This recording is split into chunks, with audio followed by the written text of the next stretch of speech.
I love Kelly Clarkson's song, "Whatever Doesn't Kill You Makes You Stronger," because that's exactly what I went through back March 3rd, 2020, when my family was hit by an EF3 tornado. And one of the stories that I love to share about this is actually happened 2 days before the tornado. We're living out in Nashville, Tennessee, and it's starting to get green, starting to feel like spring. And so my wife said, "Oh, let's get some flower bulbs at Home Depot, plant them, and then watch them grow." And I remember I picked out red, and Graham, my son, he picked out yellow, and my daughter picked pink, and my wife picked purple.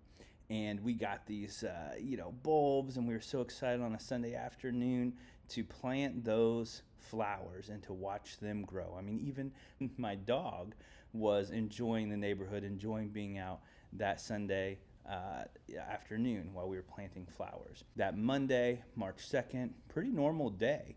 I went to work. My wife is a singer-songwriter out in Nashville, so she wrote her songs, and we got the kids back from school, and then had our dinner, and then put them to bed about 8 o'clock. And then my wife and I stayed up and watched the 10 o'clock news. In the 10 o'clock news, we have a meteorologist in Nashville named Danielle Breezy.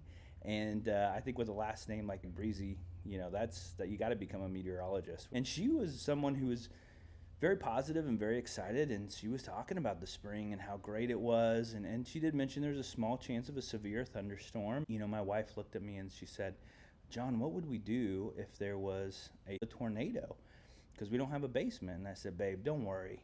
Tornadoes in Nashville are nothing like when we grew up in Kansas. Those tornadoes are big tornadoes. Nashville tornadoes, they just skip on the hills, and we live in a valley, so it would literally just go right over us." Famous almost last words, right? Because just 3 hours later at 1 a.m., my phone goes off and it says tornado warning.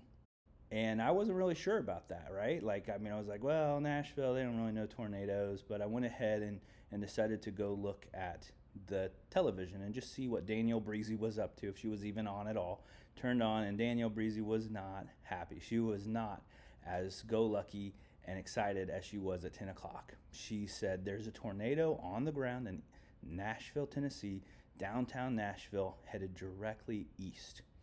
And my house was exactly 10 miles away from downtown Nashville, directly east. And I thought, okay, if this stays on course, we're going to get hit. I woke up my wife, woke up the kids, and we moved to the hallway. And just when I was about to go check the TV one more time, all the lights went off, and you could hear that roar, like 5 jet engines coming over the hill. I jumped on top of my daughter. My ears popped, and the most intense amount of wind came over us, and we were being sucked back and forth and just about to be sucked out of the house. And it was very traumatic, as you can imagine, and I thought I was going to die.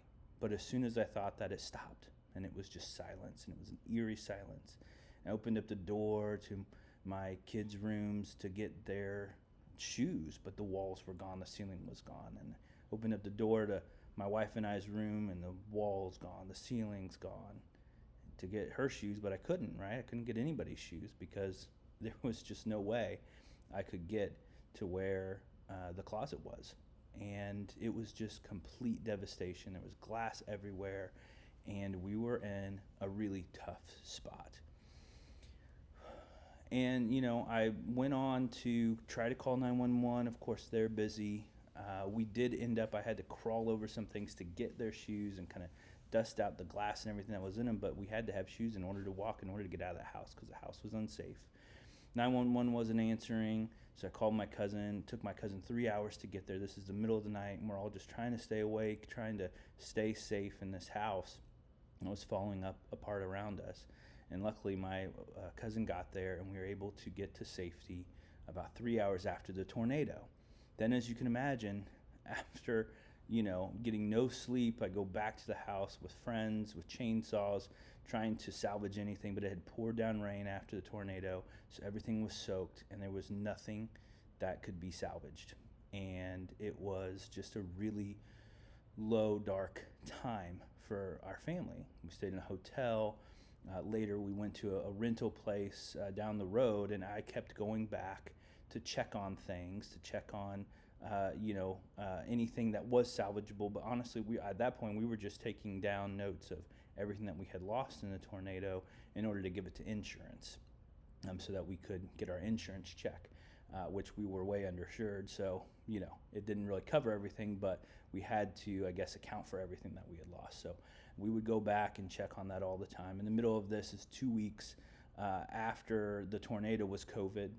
And in the middle of all this devastation, I would take pictures of the house and send updates to my parents and that type of thing. And I went to the back of our lot and I took a picture of the neighborhood, which just looked like a bomb went off. I mean, just looked like devastation. But I noticed some color over in the far corner of my eye, and it was those flowers that we had planted.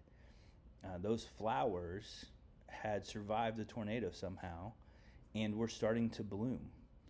And it just really encouraged me that it was through this awful time where we're in COVID and our house is a mess and everything's upside down, there is hope. There are these flowers that are blooming and we're going to bloom again. So I dug up those flowers, put it in a flower pot, took them to our new rental down the road, and I set those out on the back patio. And every morning I would look at those and see them bloom. And I would think, there's hope. Something good will come out of this. And now 5 years after, I get the opportunity to speak to schools, to speak to churches, to speak to organizations, and just to have one-on-one conversations over coffee with people who are going through very awful things much worse than being hit by a tornado. And I'm able to share with them my story and how what doesn't kill you makes you stronger. And I truly believe that, and these flowers remind me of that. And so I hope that you will be reminded of that today. No matter what you're going through, there is hope. Remember the flowers that were planted before the tornado and how they bloom afterwards. And you're going to bloom as well. It may take some time, may take a lot of counseling like it did for me, but you will get through it. So stay safe out there. Love you guys.